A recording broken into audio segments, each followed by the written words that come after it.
So guys, भले ही Vince McMahon picture से बाहर हो गए हों, लेकिन ऐसा भी थोड़ी ना हो जाएगा कि उनके बारे में कभी बात ही ना हो। देखो, जब तक बिजनेस रहेगा उनकी बातें कहीं ना कहीं हर हाल में होती रहेंगी। तो अभी हाल ही में भी कुछ ऐसा ही हो गया जब हॉन्स वॉगल ने एक छोटा सा इंटरव्यू दिया क्रिस वैन शो पर। तो उन्होंने बताया कि रेसलमेनिया 24 में जब फिनली वर्सेस जेबीएल का मैच हुआ था, तो उसके बहुत टाइम बाद मुझे पता चला कि एक्चुअली में वो मैच फिनले वर्सेस जेबीएल नहीं, बल्कि विंस मैकमैन वर्सेस फिनले के बीच होना था। एंड नॉट ओनली दैट, बल्कि वो मैच होना था फॉर दी WWE चैंपियनशिप के लिए, और वैसे ही उसे कंसीडर भी किया जा रहा था। फिर बाद में जब चीजें क्लोज आई तो प्लान में एकदम से बदलाव आ गया और मिक्स में जेबीएल को ऐड करना पड़ गया। और फिर उसके बाद विंस मैकमैन वहां से हट गया और हमें फिनले वर्सेस जेबीएल के बीच में मैच देखने को मिला, जहाँ पे जेबीएल मैच को जीत गए। बट उस टाइम पर अगर ये मैच होता तो विंस वर्सेस फिनले एक अलग ही मुद्दा सेट करके आता WWE में। बहुत साल आगे तक इसकी बातें होती रहती। एंड कुछ यही कहना था हॉन्स वॉगल का विंस के ऊपर। बाकी आप इस वीडियो को एंड तक पूरा देखना, क्योंकि अभी तो बहुत से राजों पर से पर्दा उठना बाकी है। एंड नाउ आप देख रहे हैं रेसलमैनिक्स, एंड सब्सक्राइब करना तो बनता है। वेल, बिल एप्टर जो एक बहुत ही अच्छे जर्नलिस्ट एंड फोटोग्राफर हैं, तो उन्होंने हाल ही में एक अजीब सी बात बोल दी,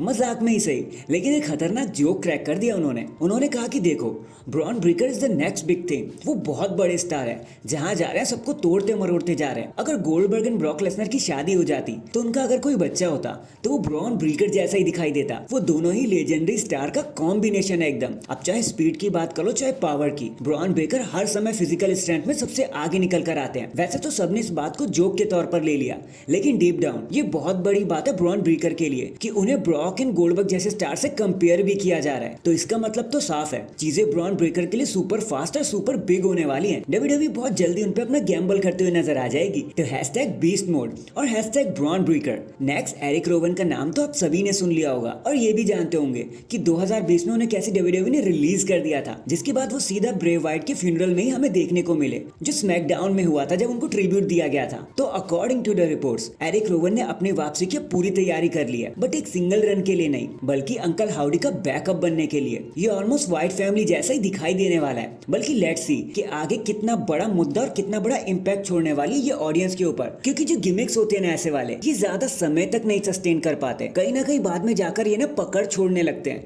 क्योंकि एक तो इनको चैंपियनशिप भी नहीं दी जाती और स्टोरी लाइन में ये अच्छे से फिट भी नहीं होते, क्योंकि इनकी डोमिनेशन दिखानी होती है। बाकी लेट्स सी अब ये जो नई व्हाइट फैमिली है ना, अंकल हाउडी के साथ कैसे काम करेगी। इन दी एंड लोगन पॉल अभी हाल ही में द बम की शो पर आए हुए थे, जहां उन्होंने बातों बातों में कुछ मजाक बात कह दी। उन्होंने कहा कि देखो, चीजें एकदम मस्त है, मैं तो मेन इवेंट कर रहा हूँ सऊदी अरेबिया को second time in a row, but मुझे एक चीज जरा सी दिक्कत दे रही है, और वो है इस इवेंट का भारी भरकम नाम, मतलब king and queen of the ring. यार, इसको बोलने में बहुत दिक्कत आती है। आई मीन, एक बार हो गया, दो बार हो गया, बार बार बिल्कुल भी नहीं बोला जाता। It's hard to speak. तो ट्रिपल एच, अगर आप ये बात सुन रहे हो तो प्लीज इसको जल्दी से बदल दो भाई, इवेंट का नाम चेंज कर दो बस आप, बाकी सब हम सब देख लेंगे। और बस यही कहकर लोगन पॉल हंसने लगे और मजाक मजाक में उन्होंने ट्रिपल एच को कह दिया कि भाई इवेंट का नाम चेंज कर दो। So that is it guys, अभी के लिए तो बस इतना ही। बाकी आप मुझे बताना, क्या ये जो king and queen of the ring है, क्या इसको बोलने में आपको भी दिक्कत होती है? लोगन पॉल ने क्या एकदम सही बोला? कमेंट करके जरूर बताना। एंड चैनल पर नया है तो चैनल को जल्दी से लाइक एंड सब्सक्राइब कर दो। बाकी मैं मिलता हूँ आपसे किसी और अपडेट के साथ, तब तक के लिए अपना ख्याल रखें